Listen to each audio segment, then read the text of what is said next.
झारखंड के पूर्व मुख्यमंत्री चंपई सोरेन की दिल्ली यात्रा से जो सियासी उलटफेर के आसार दिख रहे थे वो अब थम चुका है। चंपई सोरेन ने साफ तौर पे यह बता दिया है कि वो अब पार्टी छोड़ रहे हैं। पार्टी से उनका कोई नाता अब नहीं रहेगा। अपना दर्द साझा करते हुए चंपई सोरेन ने यह साफ तौर पे बताया है कि उनका तिरस्कार हो रहा था, पार्टी में उन्हें अपमानित किया जा रहा था। उन्होंने साफ तौर पे कहा है कि पिछले 4 दशकों की राजनीति में मेरा ऐसा अपमान, ऐसा तिरस्कार कभी नहीं हुआ। मैं जब मुख्यमंत्री था उस वक्त पार्टी नेतृत्व के द्वारा हमारे कई कार्यक्रम को स्थगित कर दिया गया। मैं शिक्षकों को नियुक्ति पत्र बांटने के लिए जाने वाला था, लेकिन पार्टी नेतृत्व के द्वारा मेरे कार्यक्रम को स्थगित कर दिया गया। लगातार मेरा तिरस्कार हुआ, लगातार मुझे अपमानित किया गया। मैं अंदर से अब टूट चुका हूं। दरअसल झारखंड के पूर्व मुख्यमंत्री चंपई सोरेन सोशल मीडिया पर अपना दर्द साझा करते हैं। ट्विटर पे वो लिखते हैं कि आज समाचार देखने के बाद आप सभी के मन में कई सवाल उमड़ रहे होंगे। आखिर ऐसा क्या हुआ जिसने कोल्हान के एक छोटे से गांव में रहने वाले एक गरीब किसान के बेटे को इस मोड़ पर लाकर खड़ा कर दिया। अपने सार्वजनिक जीवन की शुरुआत में औद्योगिक घरानों के खिलाफ मजदूरों की आवाज उठाने से लेकर झारखंड आंदोलन तक हमेशा जन सरोकार की राजनीति की है मैंने।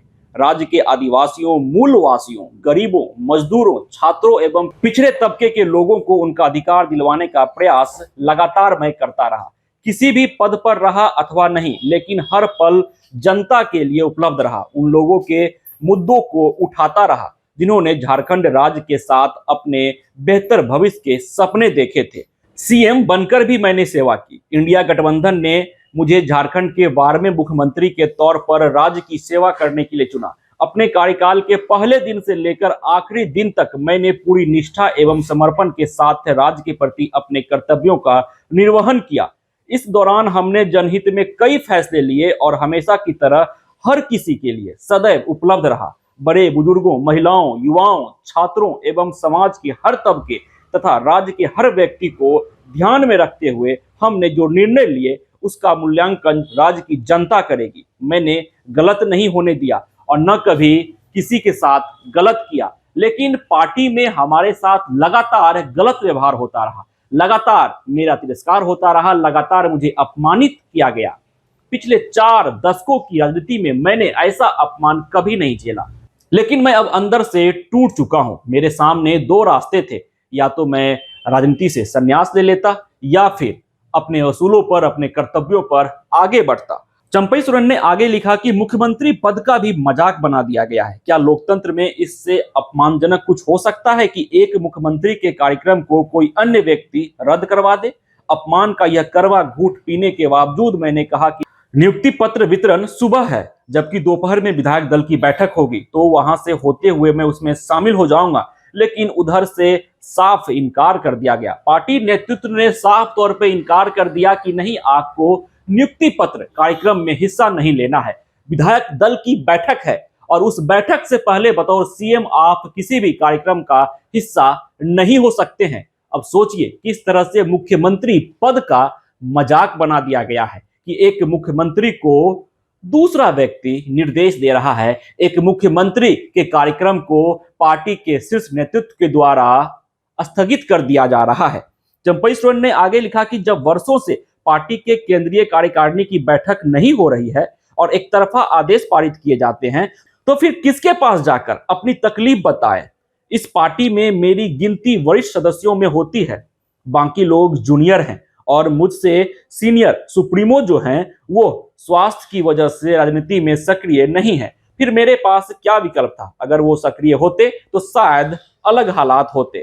हेमंत सोरेन ने साफ तौर पे जो बैठक बुलाई, वो बैठक के बारे में चंपई सोरेन बताते हैं कि मुझे बताया गया कि विधायक दल की बैठक है, लेकिन बैठक में एजेंडा क्या है, किस एजेंडे पर यह विधायक दल की बैठक बुलाई गई है, यह नहीं बताया गया।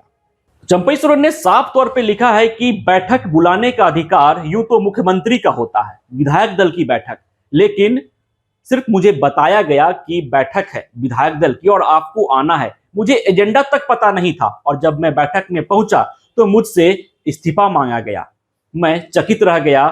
और मैंने इस्तीफा दे दिया। लेकिन आत्मसम्मान पर लगी चोट से दिल भावुक था। पिछले 3 दिनों से हो रहे अपमानजनक व्यवहार से भावुक होकर मैं आंसुओं को संभालने में लगा था, लेकिन उन्हें सिर्फ कुर्सी से मतलब था। मुझे ऐसा लगा मानो उस पार्टी में मेरा कोई वजूद ही नहीं, कोई अस्तित्व ही नहीं। जिस पार्टी के लिए हमने अपना पूरा जीवन समर्पित कर दिया, उस पार्टी में मेरा ऐसा अपमान हो, यह मैं कभी सोच नहीं सकता।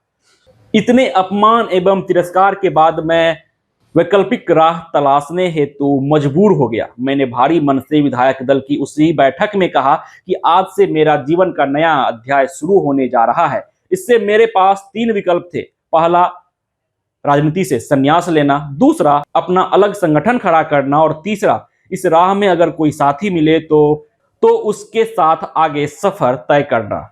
उस दिन से लेकर आज तक तथा आगामी झारखंड विधानसभा चुनाव तक इस सफर में मेरे लिए सभी विकल्प खुले हुए हैं। चंपई सोरेन ने साफ तौर पे कहा कि यह मेरा निजी संघर्ष है, और जिस तरह से मेरा तिरस्कार हुआ, जिस तरह से मेरा अपमान हुआ, जो पिछले 4 दशकों में मैंने कभी नहीं देखा, तो अब मैं टूट चुका हूं। और जिस तरह से लगातार पार्टी में मेरे साथ व्यवहार किया गया, तो अब समय आ गया है कि किसी एक विकल्प को मैं चुन लूं कि मुझे क्या करना है। तो साफ तौर पर यह बातें जो चंपई सोरेन लिखते हैं सोशल मीडिया अकाउंट पर, उससे जाहिर हो रहा है कि चंपई सोरेन अब पार्टी छोड़ रहे हैं। पार्टी से उनका कोई रिश्ता नहीं रहा। लेकिन जाते जाते चंपई सोरेन हेमंत सोरेन पर कड़ा कटाक्ष कर जा रहे हैं, हेमंत सोरेन से सवाल पूछ रहे हैं, साथ ही साथ उन पर सवाल खड़ा भी कर रहे हैं। मुख्यमंत्री पद पर सवाल खड़ा कर रहे हैं और पूछ रहे हैं कि आखिर ऐसा क्यों कि एक मुख्यमंत्री के कार्यक्रम को पार्टी के शीर्ष नेतृत्व के द्वारा रोक दिया जाता है, स्थगित कर दिया जाता है, उन्हें वहां जाने से मना कर दिया जाता है, विधायक दल की बैठक बुलाई जाती है, लेकिन मुख्यमंत्री को पता नहीं होता कि किस एजेंडे पर बैठक बुलाई गई है। और जब बैठक में मैं पहुंचता हूं तो मुझसे इस्तीफा मांग लिया जाता है। और उसी वक्त मैं टूट गया और भावुक मन से मैंने यह सोच लिया कि अब वैकल्पिक राह तलाशने का समय आ गया है। तो अब देखना दिलचस्प रहता है कि इन तमाम प्रकरणों के बाद झारखंड की सियासत किस ओर रुख करती है, क्योंकि झारखंड में कुछ ही महीनों के बाद विधानसभा चुनाव है। तो क्या असर पड़ेगा इस चुनाव पर, इस प्रकरण को लेकर, और देश की सियासत किस ओर रुख करती है। पैनोरमा ग्रुप, जो सोचता है वो करता है। आपके अपने सपनों का आशियाना। ये लो, मुंह मीठा करो। आज मैंने अपना जॉब छोड़ दिया। अब हम पूर्णिया वापस जाएंगे। जॉब छोड़ दिया है? मतलब ये घर कैसे चलेगा? हम करेंगे क्या? और माँ बाबूजी क्या बोलेंगे? इसलिए मैं एक और मिठाई का डब्बा लाया। अपने बिजनेस के लिए लोन अप्रूव हो गया। अरे लोन अप्रूव हो गया वो तो ठीक है, लेकिन पूर्णिया में हम रहेंगे कहाँ? अपना घर भी तो नहीं है वहां। इसलिए तो एक और मिठाई का डब्बा अलग से लाया हूं। हमने पूर्णिया में घर ले लिया है, पूर्णिया के ई होम्स पैनोरमा में। पूर्णिया में पैनोरमा ग्रुप लेकर आए हैं ई होम्स पैनोरमा। बड़ा घर, आलीशान जिंदगी और अत्याधुनिक सुविधाओं के संग। अरे अरे, अब क्यों मुंह मीठा करवा रही हो? क्योंकि हम घर वापसी जो कर रहे हैं। घर वापसी की खुशी पूर्णिया में ई होम्स पैनोरमा के संग। E Homes Panorama, luxurious lifestyle redefined.